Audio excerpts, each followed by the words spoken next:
Hello, students from University of Ibadan.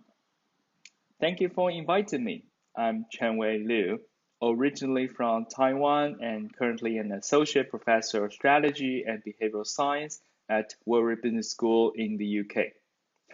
So, Caleb invited me to talk about my recent article published in BBC about success and luck.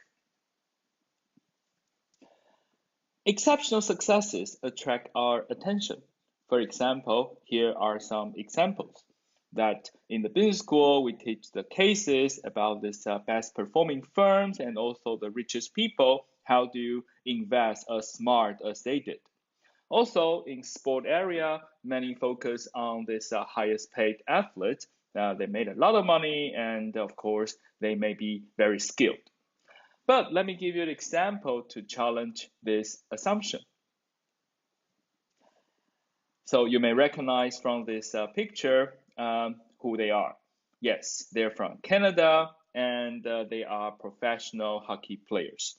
So if you know any Canadian and ask them about the sport in Canada, one of the most popular sports is professional hockey. And these hockey players are highly paid and have high social status. Then the question is, how do you become one of them if you're a kid in this country, or for that matter, the parents want their kids to become one of them as well? It turns out there's a very interesting empirical regularity about these professional hockey players in Canada. At least 40% of them were born between January and March. So, how do you become one of them, given this empirical knowledge? Well, if you're the parent, probably there's something you can do, precisely implement your plan, isn't it? But if you're the kid, this is entirely beyond your control, isn't it? So, what exactly determines this very strange pattern in the sense that is that true that people who born in the earlier month of a year have a superior talent in playing ice hockey? It turns out there's no mystery behind this case. So the mechanism is as follows. So if you're a kid in Canada and want to become a professional hockey player, there's one thing you need to do when you're young. You have to join a junior league. But there's a rule. The cutoff age is 1st of January. Now, consider you're the coach. You want to select some of the kids to the representative team. Who are you likely to pick? Well, very likely to be those stronger and bigger kids, right? And of course, they're likely to be the older one as well. But then the question is, are the older kids in that year cohort necessarily the more talented one? Probably can say not necessarily, right? So we should assume that the talent is uniformly distributed regardless of when you're born in an year.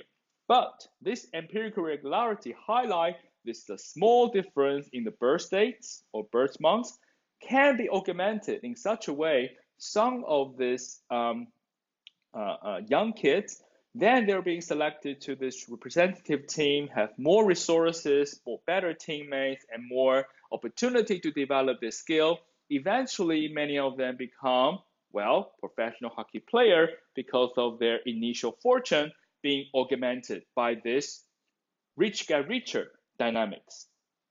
And this is the role of good luck and in exceptional successes. And you can also imagine the role of bad luck in this case. So even you have world-class talent in ice hockey, but you happen to born in Canada with this cutoff age rule and also born in December the 31st. Then even you have this great potential, you may never have a chance to realize it, right? Because you may be selected out when you're young. So this leads to my conclusion in my research article saying that, well, exceptional performances tend to occur in exceptional circumstances. And it follows that the most exceptional success does not necessarily imply they are the most skilled or talented one. As you may notice, I have the photo of Bill Gates, one of the wealthiest human beings in history, here as an illustration.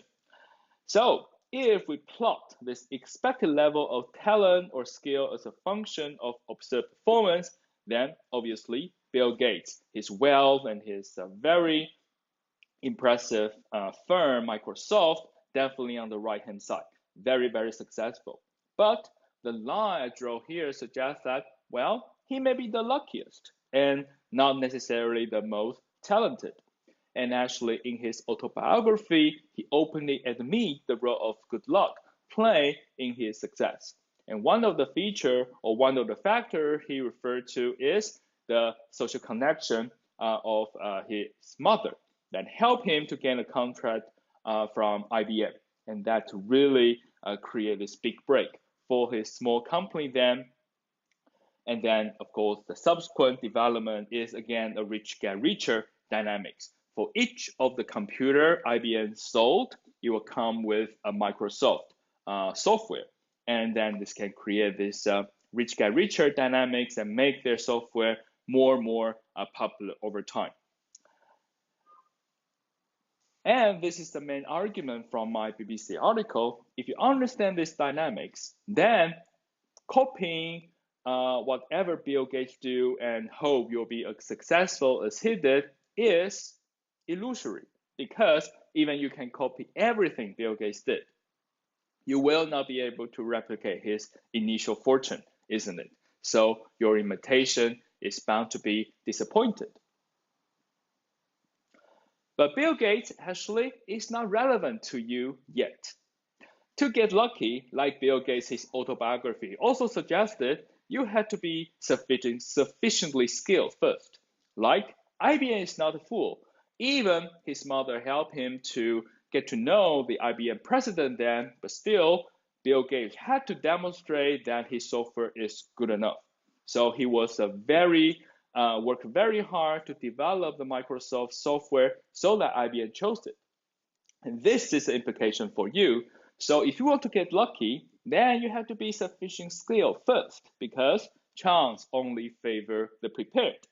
So you have to reach this highest point in this line, and this is what you should do now. But the next question is, how do you be prepared? And here's the interesting idea you can draw on. And let me elaborate this using this quiz. So which of the two players would you predict will be a better shooter after 100 hours? Player A or player B?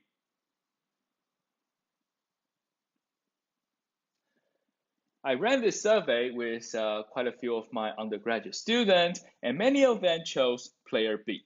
But rigorous research on this topic suggests that, well, player A actually is much more likely to become the expert or have a better skill after 100 hours of practice. And these two diagrams illustrate the difference between the two. So player B on the right-hand side, this is just to play for fun, just practice. And actually, this can be very useful in the beginning of this practice because there's no pressure. You just do whatever you like and try to improve. So the initial improvement in skill can be very significant. However, without the systematic improvement and monitoring, it can reach this ceiling of the skill very fast. And on the other hand, player A is really doing this so-called deliberate practice and trying to practice this shooting in a more systematic way without distraction. And there's aid or other people to help him or her to practice this more systematically. And the curve will look like this. You focus on one part of the action or motion of the shooting, you develop that, and then once you reach excellence in this part of the motion, and then you move to the next part. But when you do this, then your skill or performance will drop because the change. People don't like change, right? So when you change something significantly, of course, your performance will drop. But this is essential for this continuous improvement until you can reach the top, which is gaining expertise. And this quote from the famous Muhammad Ali illustrates this deliberate practice aspect very, very well. So the development of your expertise really starts when it starts to feel hurt. If you don't feel the hurt, feel the pain, then you're not really gaining any useful practice yet. So remember this quote. So this is the academic research I was referring to, the role of grit in success. So what predicts success? It turns out it's not about the talent. It's not about initial talent. People believe talent is a good predictor, but the latest research suggests it is not. Grit, all this enduring this negative feedback in deliberate practice actually is a much better predictor about the eventual achievement by people. And there's a grit scale developed by this researcher at Wharton, Angela Duckworth.